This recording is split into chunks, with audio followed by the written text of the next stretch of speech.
Welcome to the Lighter Side of the Spectrum, a podcast where we explore how to find joy, connection, and growth while navigating the challenges of parenting kids and teens on the autism spectrum. Remember that inclusion and hope are key to making life better for everyone, and that even in the most challenging moments, there's always a lighter side. Now here's your host, David Coffer. Hello, everyone. Welcome to the Lighter Side of the Spectrum. I'm your host, David Coffer, and I am thrilled to have you with us today. Our guest is someone who truly embodies what it means to unlock potential and embrace unconventional approaches. Renee Chaffee is a licensed speech-language pathologist and a certified S2C practitioner based in Las Vegas. With decades of experience in various settings, Renee's story is a powerful example of how the right mindset combined with the right methodology can completely shift how we think about communication for non-speaking individuals. And also stay tuned because later in the episode, we're going to share a special autism tip of the day and dive into Autism Fact or Fiction segment. So let's dive into today's episode. And Renee, thank you for joining me. I'm super jazzed about this today's episode. Thank you for having me. Yeah, no, I mean, it's truly an honor to have you here. As we were saying just before the podcast, we've had a chance to exchange messages, interact a lot within kind of the community, but it's great to finally sit down and have a conversation. So why don't we kind of start from the top? And can you tell us a little bit about your journey from working as an ABA tutor in Canada to becoming a certified S2C practitioner and opening Inspire Speech and Language? So I'm Canadian. So back in Canada, I was taking an undergraduate degree. I have an advanced psychology major and a linguistics minor. And my idea was to go on to speech language pathology. And I was taking a course called Behavior Modification 1 and 2. And I was doing very, very, very well in the course. I had an A+. And at the end of the class, the professor said, "Is there Renee Moore in here?" And I'm like, oh my gosh, I never get called out. You're really a number in this university. It's massive. Okay. I was like, I'm in trouble. He must. Right. What did I do? What did I do? And so I go up there and he's like, I see that you have a really high mark in this class. You seem like you have a natural. Have you ever thought about becoming a behavior modification tutor? And I thought, oh, no, I have no idea. What is that? And so he said it is a form of behavior modification done with autistic children. He would train you, and then I was part of a pilot project done from a St. Amant Center, which is a residence for people who need more support when they get older. Okay. They launched a pilot project to train ABA tutors. We would go into their homes, we would do these certain things, and then they were taking data. And it was a 3-year project that determined whether it was going to be funded or not. So I jumped in. I was an ABA tutor all the way I went off to grad school in 2002. So from 1998 to 2002, I did private ABA tutoring. And then I moved off to grad school. In grad school, I went through the program. I did my thesis in stuttering. And then I was recruited to Las Vegas. So I came to Las Vegas with a big background in ABA. And what I've known, I've always worked with complex motor disorders and autism plus. And I started strong in the school district. So, Okay. Interesting. because I was a contractor because they paid for my green card. So I worked in multiple schools, and I mostly worked in all the programs. So here we have primary autism, which is K to 2. And then we have early intervention on autism, which we call KIDS, KIDS, and that's 3 and 4-year-olds. And then we had intermediate autism, which was 3 to 5. And then you had intermediate autism, which is or middle school autism self-contained, and then a high school self-contained. And so I worked heavily in these programs. And then I actually have leadership administration credentials. So part of my job was coaching and mentoring 14 to 16 SLPs every single year.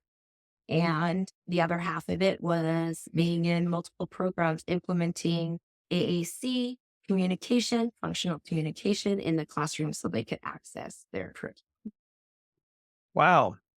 I mean, that's such an interesting combination that you have. I mean, I don't know if I've met anyone, especially that kind of cross even between like ABA and SLP.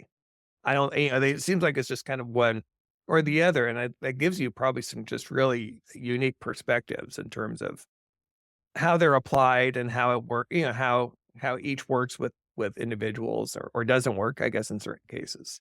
Yeah. Well, Dr. Ron Lee, who was under Lolas, he actually came and gave a presentation. So as soon as you become an SLP in any autism program here, you have to go through a 4-day training.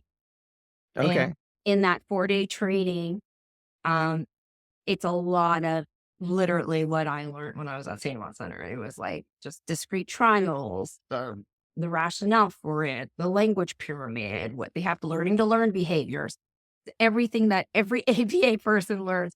And so it's heavily implemented in the school district, in all aspects, especially in the behavior component. So they're having issues, they will get a behavior analysis person to come in, kind of determine what precedes it, what goes.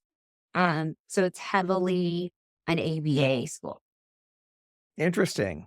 Yeah. I'm curious from your perspective, what were some of the kind of the pros and cons in terms of like working within the school, working within the school district or within these schools and the different age groups in that role? And I ask this because, again, as you know, I have a 19-year-old who went through the school system, and he got some of the support services, worked with various SLPs.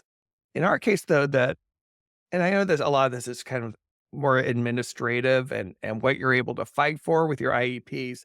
It seemed so limited. It was hard for me to see how it could be impactful, even if there wasn't some of these other issues we discovered later, like with apraxia and the fact that he just can't speak, right? So that aside, I would love to hear kind of your perspective about those support services and you know kind And of so pros. I thought it was great.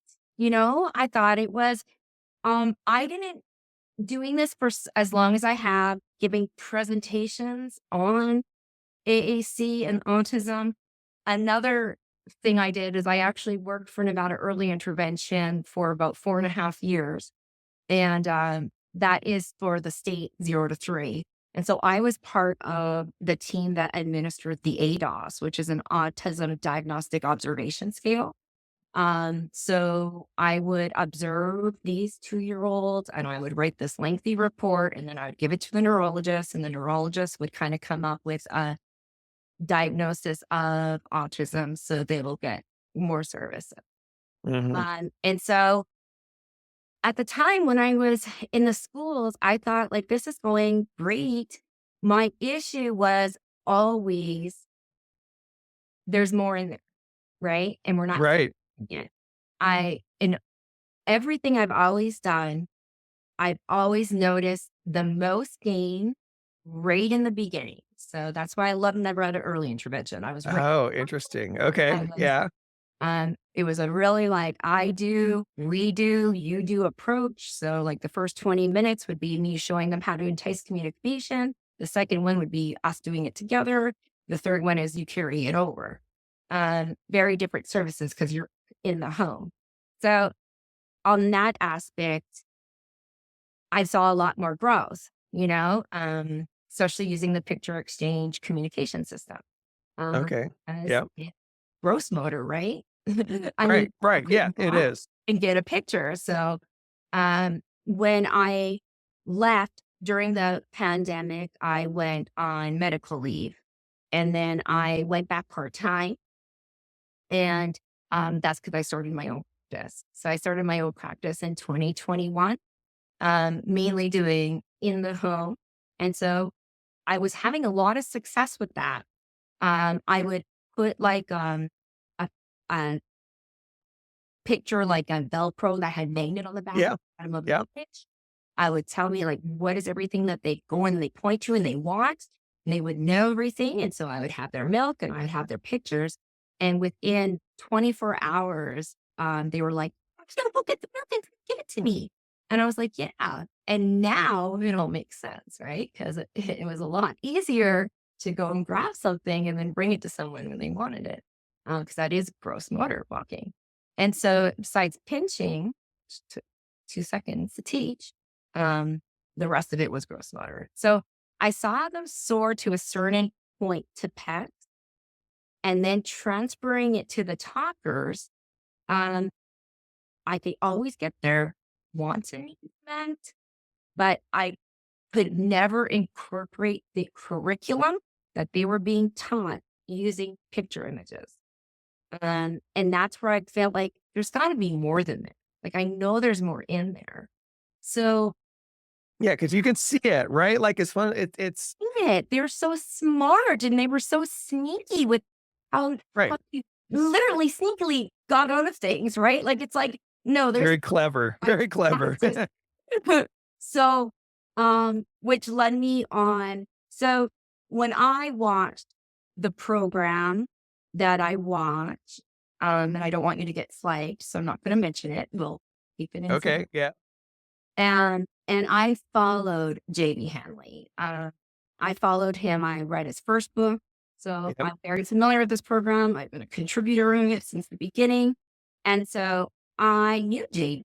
And when I saw that episode that aired in May 2021, I shocked. It was beyond my capability. Really? I couldn't believe it. I mean, and there was no question. It was in the cradle. And there's some points where he was holding it. But it was in the cradle. He was answering back and forth questions, grammatically correct. The talker was saying the sentence. I was floored. So just to be clear, was this pre-movie? Was this something that was before the movie, or are you talking about the Yes. movie? This is before the movie. Okay. Because Send it to you. Okay. Yeah. I'm Yeah. curious because the book was the eye opener for me as well. I was Underestimated book. Yeah. underestimated. Yeah. So what was advertised in this program? Got it. Okay. So that is kind of how I heard about this whole system. I mean, I was so shocked. I sent it to psychologist friends of mine. I was sending it to everyone. And then I went on the journey of, well, first I looked into it, to be honest, and I was like, oh, this is in Virginia. Oh, I have 2 young children. My husband's going to kill me. It was really what I thought. Because I was like, Right. I'm built to go to Virginia. And so I let it go. I kind of stopped talking about it. The summer happened. I went back, and then I was in my own practice, and there's a doctor here, not Dr. Negosian. He's a biomedical doctor. And Okay. because of the great part of the pandemic, I was in everyone's homes. So I could tell when people were following a very holistic environment. So I would always say, who's your doctor? Who's your doctor? And so they kept telling me the same name over again. Dr. Negosian, Dr. Negosian. So then I stalked him for a little bit. And I was like, I've been referring people to him. I have to meet this man. So I wrote him a fan email. It was pretty embarrassing. It was like, you don't know. And he was like, oh my goodness, yes, I would love a speech language pathologist. Come on down. So this happened in January. So January of 2022. Okay. We're in 2022. Got it. So that's when I wrote the fan email. He wrote back. Now we go to March, because he was in the middle of moving offices. So then in March, I go to his office to meet him. And occupational hazard, I have verbal diarrhea. So I was like, I'm not going to tell him my whole life story. And I told him my entire life story. And then he was like, oh, well, my son is a non-speaker. But he's doing this method. You probably have never heard of it. It's called spilling to communicate. And I was like, shut the front door. I was so shocked. And I was like, well, where are you going? And he was like, I'm going to Orange County to see Di Murray. And I'm Oh, yeah. like, Di Murray's in Orange County. So then that started me thinking. So I showed my husband a video and he was like, oh, wow, you're going to change lives. Yeah, just go do it. So I applied. Good for him. Yeah. That's awesome. That's really cool. I applied and I was accepted and I wrote Dr. Nagosian back saying, yay, I got in. I start at the end of April in 2022. And he's like, me too. We're going to be in the same cohort. So Dr. Nagosian and I were in the same cohort. Oh, no kidding. So I know. And so, whirlwind happened and I graduated and am certified from December of 2022. So, and going through that program, which is a master's level intense program, the amount of information that I found out and learned was amazing. I mean, there was definitely times where I had like, oh my goodness, if I had a cell phone, I only had a cell phone when I was 27. So I said, if I had a cell phone and I could reach out to every client that I ever worked with, I'd be like, let me do it again. I could do better. But I don't. I lost contact with most of them except for a couple.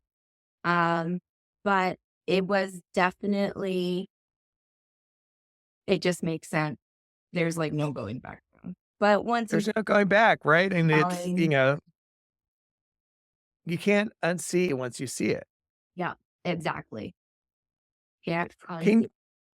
Can you explain, because again, you have this great experience and perspective. Because I want to go back to like AAC methods, and because that's something that, for years we heard and we tried, I come from the technology background. Yeah, I worked in tech, so I was a big proponent. Let's get the iPad, let's get the apps. I know there's something out there. I'd seen Carly. Remember Carly's voice was right? Canadian. That was kind of the eye opener for me to really understand because Stone was 4 or 5-ish, that he was locked inside. That was really when I really got that, like, okay, yeah, this is what's happening, because she showed that there's all this activity inside. So I was determined, like, we're going to do the same. I'm going to all I have to do is get him on an app and an AAC device, and he's just going to type up, he's going to show the world. And of course that didn't happen. Can you explain, like I said, why that doesn't happen? Why it isn't the cure all that so many people. Because if it could happen, they would be already doing it, right? So everyone's like, yeah, but my child can, my child can type in anything in the Google search that he went in and typed in because he loved SpongeBob SquarePants when he was young. I would say probably a video, right? Very, very rewarding, right? And we know whatever purposeful motor we practice over and over and over again, we myelinate it to become automatic and unconscious. And it helps our body, ideally, not have to have that motor demand so we can access that thing. So if you think in school, when you're learning how to write your letters, all of your motor effort is based off of that, right? Mm-hmm. And if right. that becomes automatic because you practice and practice and practice, now you could think in, right? Because you're not worried about how you're shaping the letters. So the same idea with talker devices and keyboard. Usually I grab them. It's all about praxis. And to understand praxis, that's where that purposeful motor sit, right? That's in our frontal lobe. Every motor skill we've ever done in our entire life, we go through praxis. So you have an idea, you plan what you're going to do to that idea, and then you start to initiate, you start to execute that plan. You have to inhibit that plan. You have to adjust that plan on demand. Our sensory feedback is what tells us, I'm really thirsty right now. I go to reach my cup. I miss it. I'm like, oops. And I go and I grab it. Right. So, but when they're not getting the right sensory feedback because of the sensory motor differences, then they can't get their eyes on it. They can't get their body moving it. And the assumption, because often we watch behavior and movement as knowledge and understanding, that it gets into this really vicious cycle of, oh my goodness, he doesn't even know what a cup is because he can't get it. And I think probably the most powerful explanation that I have with that is actually one of JB's examples. JB, once Jamie became fluent on a board, Hmm. they were working on initiation, which is always going to be a lifelong issue. They know what they can't put their body in birth, right? So they put down 3 objects and they gave Jamie the laminate and said, which winner do you want to pick up? And he's like, I want to pick up the pencil. And they're like, perfect. How long do you want? And he said, at least 2 minutes. So they're like, okay, your time starts now. Well, Jamie flapped his hands, picked his nose, walked around, and 2 awkward minutes go by. And they say, oh, Jamie, or Dad said, Jamie, pick up the pencil and give it to me. He walks straight over, picks up that pencil and hands it to him. And he's like, "Okay." And so the S2C practitioner was like, Jamie, what was going on in that 2 minutes? And he spelled out, I was trying to pick up the pencil. Hmm. So that is that apraxia moment, which is a brain body disconnect. So that means you fully understand it. There's no muscle weakness, but your body does not carry out what it's intending. And we know this all the time when people have strokes. Right. And obviously they're presumed competent because they were competent beforehand. And you'll also notice that they have pleasantries. You could walk into an office and say, hey, how are you? And they're like, oh, good. And then you say, oh, what's this? Now you're working on naming on demand. And they go, "Ah." And then they look shocked. Like, why? Where did that come from? Mouth. And that's not the word. Because they lost that motor. So it went incorrectly. They understand it. They thought of the plan. When they went to execute that plan, their sensory motor difference is where it blocked it, and they weren't able to carry out the correct sequence of that extra fine motor. So that is kind of what happens with the keyboard. And that's what we always say. If someone could communicate effectively, they would be doing it already. If you have minimal speech, you're apraxic to some degree. If you have no speech, there's no doubt about it. You can't coordinate any of the patterns and you can't use your sensory feedback to try to fine tune it because it's being hijacked. So all of that plays into why they have no access. Now you're introducing a talker machine or a PEC symbol. Now it's all pre-programmed, right? So Right. play to predicting. Now, when they're younger, we can predict. We have a pretty good idea of what our children need because of that innate peer ability. But once they get older, it's not possible to always predict. And that's when it gets complicated, right? And unfortunately, at that point, if they don't develop speech, we all know what program they go into because they'll never be mainstream because people don't know how to educate them with traditional therapy approaches is that there's an underlying cognitive disability. So you are focusing on life skills, unfortunately. So I think what ends up happening with the whole thing is if you think of building that pathway so they don't have to, we're trying to build that think and do, right? That's what. Mhm. Right. So what we do initially is we get large target. Oh, good. I love the props. I've started to do the same, Renee, because I've had with my conversations, I talk about it. I'm like, oh wait, where's the letterboard? So I've got one handy too. Yes, They're perfect. large targets, right? And what we're doing is we obviously presume competence, which is another part of this, that they can and ready and they want to learn, but they can't get their body to do it. So if you think of target practice, we're just helping their body get to that letter all the time and consistently. We're prompting. Once we reduce our prompts because they don't need them anymore, they don't need that support, we're acting as that sensory feedback loop that they don't get externally and internally with them. Yeah. So you're being that feedback loop by offering it to them. It Right. myelinated, they get faster and faster, and they can do. Once they master doing, then they get addicted to a littler board, but significantly. So now you're going from a field of 9 above center, Yeah. I think 9. Yeah. 26. Yeah. So And it's a smaller targets, right? It's different type of target practice. different type of targets and a lot more ocular motor demand. Yes.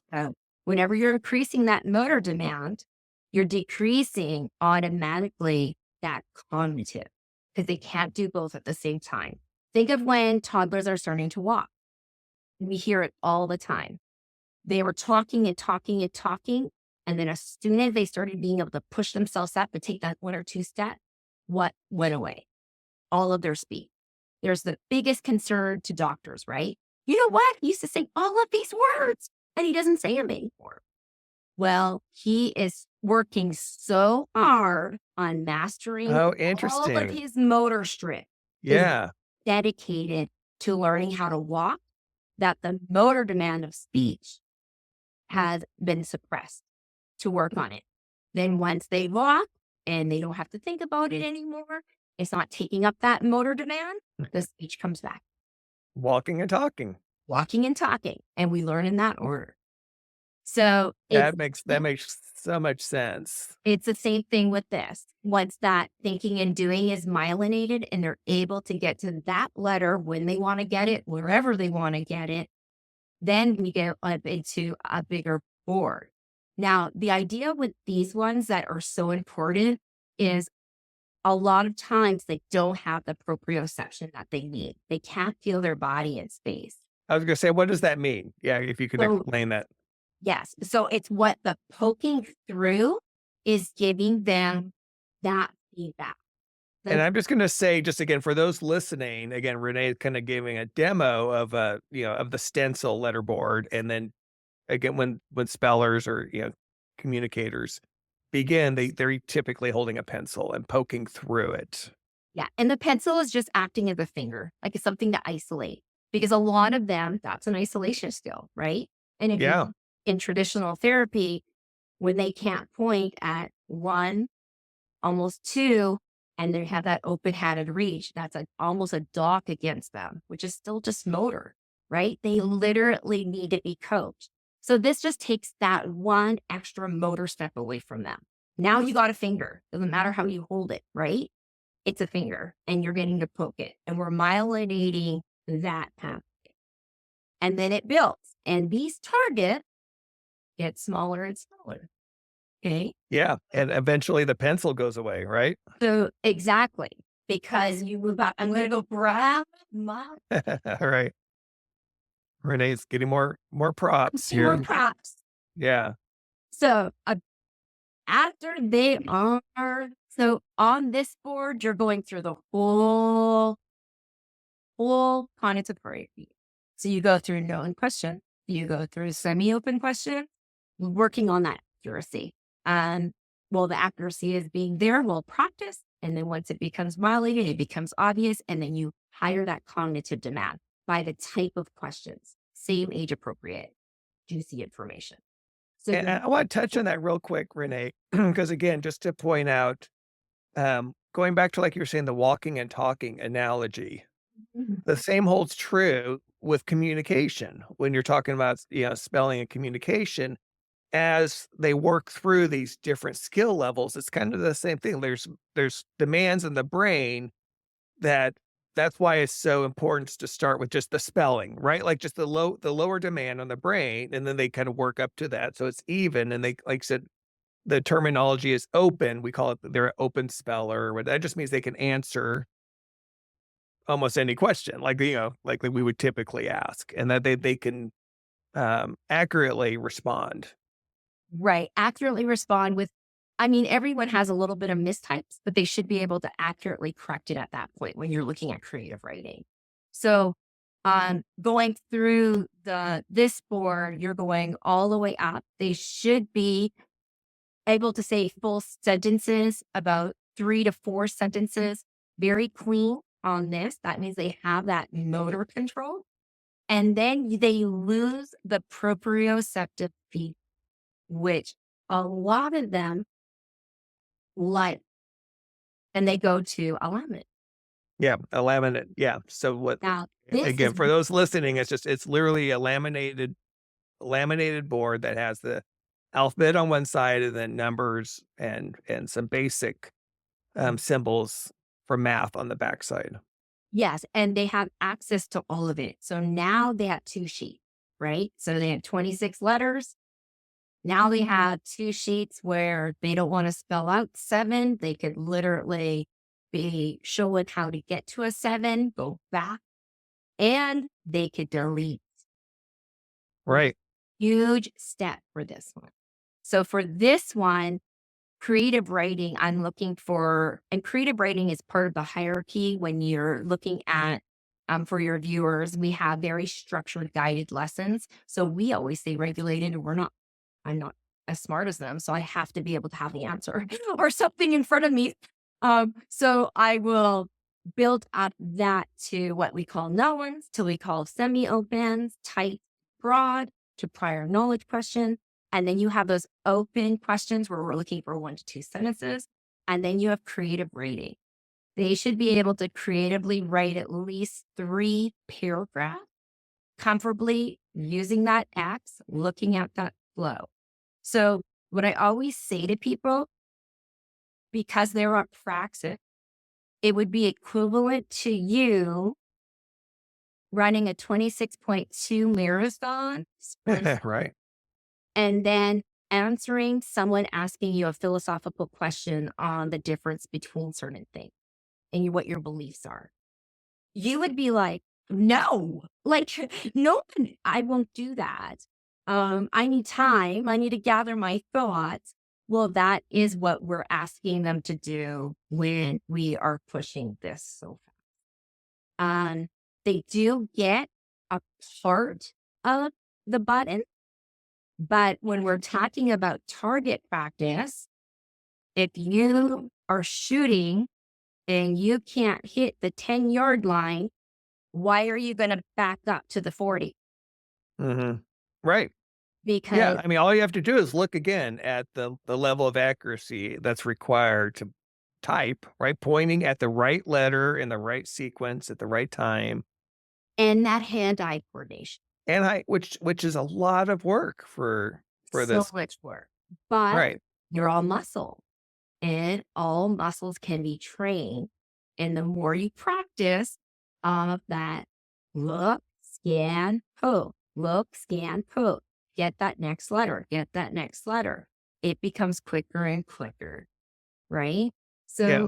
they get the correct feedback. Also, with this, we are starting to drop our cues because the feedback is that screen of the iPad and Yep. that letter going up because they are going to have to edit. Yeah. So it's a really important step of the hierarchy of what motor is needed in a very structured way that has worked over and over and over again. And it's growing. I mean, it's right. Ultimately, they could advocate on this board, they could start having agency and autonomy, and they could say, Mom, I don't want to learn the keyboard yet. I just want to be able to finally be able to communicate. And typically I would say this one to this one is not that big of a jump. Yeah, Uh, from but the last stencil to the laminate is a huge jump. Yeah. yes, this one to this one is pretty seamless. Yeah.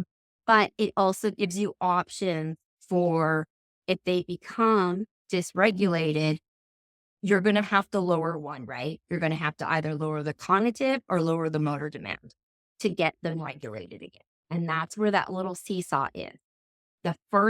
Your part as a regulation partner is to say, oh, they're getting dysregulated. Let me drop the motor demand to see if I can get them. And then you go right back. And so they know that you're providing them that support, and it builds that trust relationship. I mean, if I started dancing with a professional dancer and he just started taking off, I would probably just get up and walk out. You'd be like, yeah, right. You'd be like, I'm done. Done. Like, Yeah. yeah. So it's almost the same thing. It's a dance, and if It they is a dance. stop, And that's everyone stops dancing, right? I think that's one of the hardest things. I'm sorry, I didn't mean to interrupt. I think that's one of the hardest things for people to understand when they first are exposed to spelling or see spellers or, you know, any part of that, whether it's in school settings that we experience this, right? Or just other people are like, oh, all you do is you just hold up a stand. It's a dance. Yeah. And so can you just spend maybe another minute or two talking about that? Because I think that's such an important point that it's not just the communication partner, but the regulation. And like you said, there's something about the dance. It's the flow that you get into with I think the number one component of that is the belief in the presumption of competence. yeah, absolutely. Would you perform for anyone that already had a foregone conclusion that you were stupid, that you don't know what you're doing, that this is made up, that this isn't your own words? I wouldn't. They have nothing to prove to us, and they've been forced to try to prove their whole entire life. Well, when you're trying to show, Mom, Dad, I'm in here. I'm trying my hardest at that point to show you that I'm in here, but I can't get my body to work. So, of course, no one's going to perform. So they're so keen on that sixth sense. And as I like to explain it as in, our dogs. Our dogs automatically have that sixth sense. That's what they're trained for, right? They could tell if you're scared. They could tell if someone's walking to the door that's not have good energy. They could tell if you're like, yeah, if you're fearful of them, they always look Yeah, at you because it's weird, right? Like it's a different energy. it's a different energy. So because they are so sensitive to, they'll know from a mile away if people are faking it. Yeah. They have this keen sense, which automatically shows. I mean, I don't think anyone performs their best when they're being observed and they're being tested. Think of every job that you've ever had. If you had your supervisor coming in and to check on you, it's not Right. right? It brings an anxiety. All of Yeah, that that's a really great example. doesn't want to do it. And so they freeze like everyone freezes. I mean, emotions make our motor funny. Emotion, from when you're super happy and you won the lottery and you can't talk because you're just so besides yourself, right? And Yeah. then there's also opposite where, someone's running across the street and you're terrified and you're about to scream at them, but you can't get anything out because your Yeah. fear hijacked your motor. And this requires a lot of motor, even for people who are not oppressed. So I think the demand, but so that presumption of competence and that least dangerous assumption that is spoken about with Evie and I know Don Marie with Anne Dunaway and Cheryl Jorgensen, where they said, you're given two scenarios. You have scenario one where like test scores indicate low cognitive, low IQ, low academic abilities. Now you could assume that this test is accurate and you could teach them to that test level. So you Mhm. teach them to a 2-year-old level. And then, Yeah. and then the error on that. So you're under teaching them, right? Or there's scenario two, where test scores indicate low cognitive, low IQ abilities, but the test may underestimate those skills. So you teach them at an age appropriate level, just in case. What's the least dangerous? Right. Right. And common sense in any educator that presented with those two things is what would cause the least amount of harm. Well, we know now from spellers that are fluent over and over again saying, I've been taught the same thing over and over again since about second or third grade. Literally. Yep. And that's it. That Yeah. they That's exactly our were experience. found that they weren't able to spell, they weren't able to understand. And in that in itself is so much trauma. Like I couldn't imagine. I So, can't either. and it's like, Elizabeth Foster always even says, if I have to go to my grave and it says I overestimated children, I would much rather have that. That's something I could live with than I underestimated children. 100%. So 100%. And that's, from a personal experience, again, that's kind of our greatest regret. Again, down that stone, the good news is he's getting the academic support. He's being challenged. He's thriving now that we have him in the right place. yeah, But and the fact that it took us that long is still, it's hard to reconcile. it is. And it's hard to know that I come from an organization. I have a master's degree in this.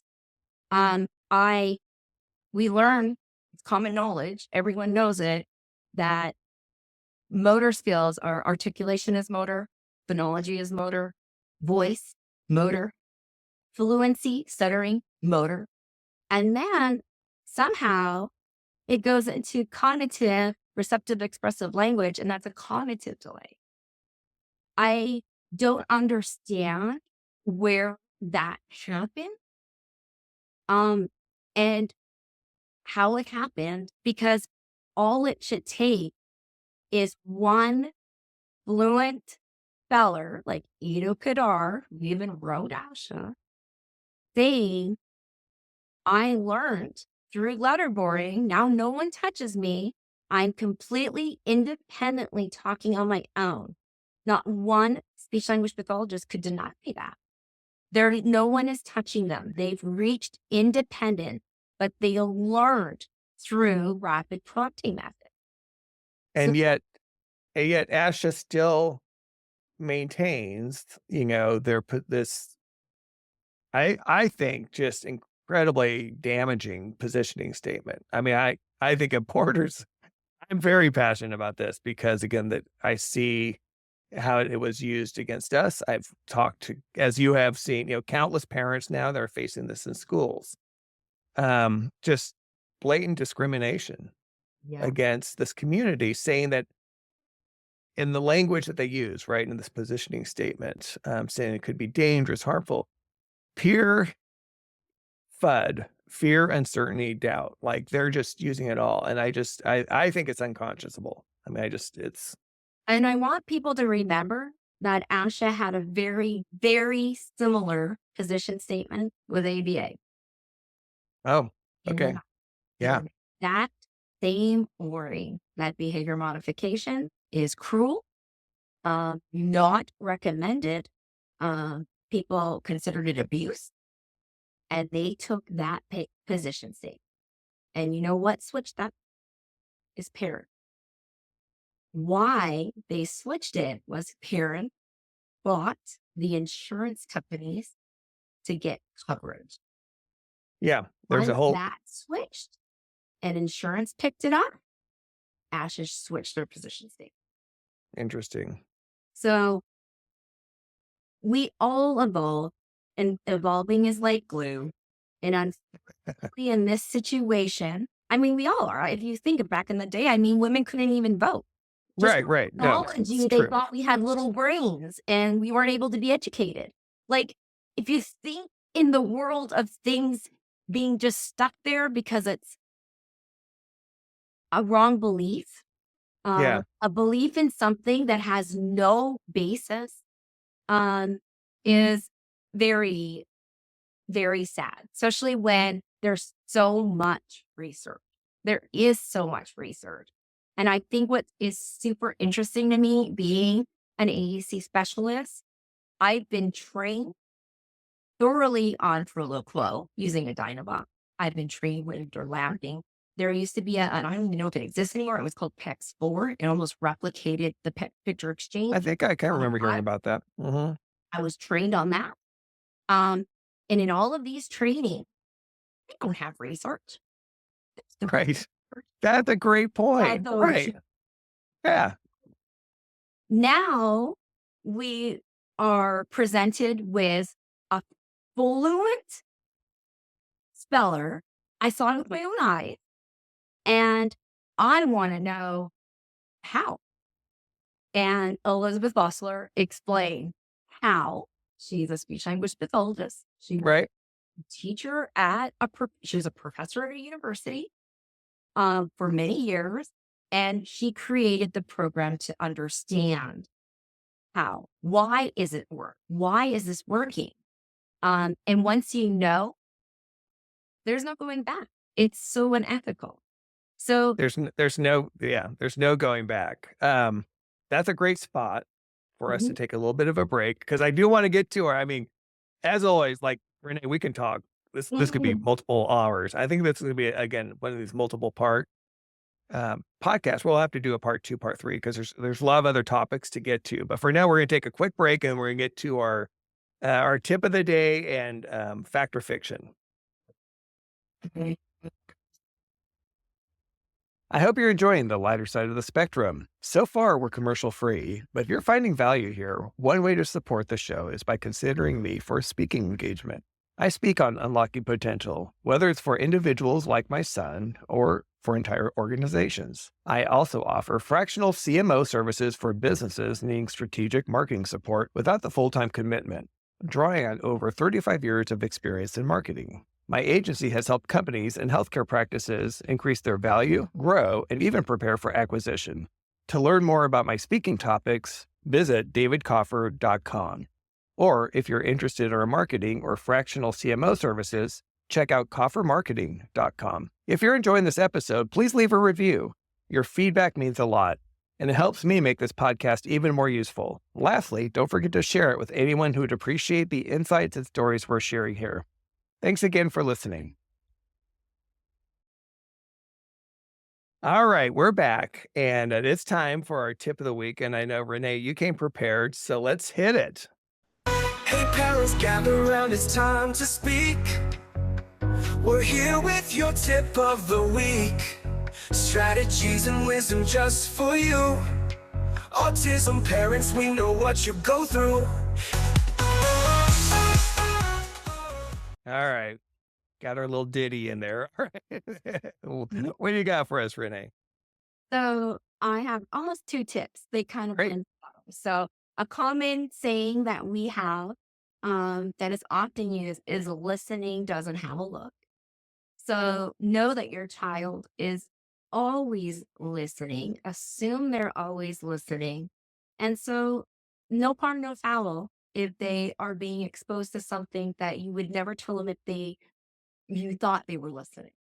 So, and then I want to add on to that also that intelligence also doesn't have a look, right? That's great. Yeah, those are great tips. I'm just going to add to that kind of a personal story again with Stone in terms of once he started communicating with us. He shared how much of his learning came from listening, like you said. And they're not in the always not in the same room. They could be in another room and they're listening, taking it, they're soaking it up. I mean, literal sponges there. And I would say, that's also based off of science. We know once you remove one of our sensory systems, it heightens everything else by significantly. So if you go blind, your hearing improves to compensate. If you can't speak, your hearing improves to compensate. It's like a safety net. So I know spellers who, once they're fluent, they'll say, if you want to plan me a surprise party, like, don't go in the next room. You got to be in your car away from the house or I will hear it. Because they have Absolutely. chronic hearing. Supersonic hearing. And like I said, countless examples. My studio, my office here in the house we're on a second floor, opposite side, and Stone typically hangs out on the first floor. I can't tell you how many times, I've wrapped up a meeting and he's like, "Oh yeah, that was great when you talked about X, Y, and Z." I'm like, "How the hell did you hear that?" Like, that's just amazing. But it makes sense. Like you said, it's a survival. It's almost like a survival skill that you'd have to have because if you can't, you want to know, you need to know what's going on. How do I respond? Do I need to be ready to respond? Those types of things.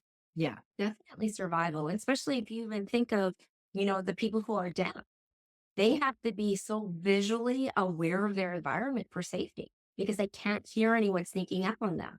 They are so in tune to their environment. I mean, deaf people are some of the best dancers because they actually just feel the rhythm. They know what Mm, it's just based off of their proprioception of their feet and feeling the bass. So yeah, that's very I think cool. That makes don't makes a lot of sense. underestimate what our body is capable of when one of our sensory is taken away. And most of us just can't relate at all because we just take it for granted, right? Neurotypical, whatever, and just all of our sensories were functioning. It's just they all kind of works together, and you just don't even think about it until And maybe some likes to, and talkers like to talk talkers like and misassociate. you and I. You and I can speak to that. Okay, we've got another intro. So our next segment is the autism fact or fiction. So let's go ahead and cue that up. Get QuickTime ready, and here we go. This is Autism Fact or Fiction. We're breaking down what's real, what's rumor, and what might surprise you. Let's go. Okay, ding. I know you have something for us here too, Renee. Yes, I would say the biggest factor fiction that underestimates our population is that spellers can't spell and that they're illiterate. Because most I love that. Yeah, don't even want to try this because they're like, oh, they can't spell. How are they going to do this? Um, Let us show you. All expressive communication, all communication requires motor, all of it. Whether it's gross motor, running away, kicking, hitting, that is communicative. However, it's not robustly. You can't really get your wants and needs met by that. Just simple things. But you can't communicate robustly. So all of it requires motor.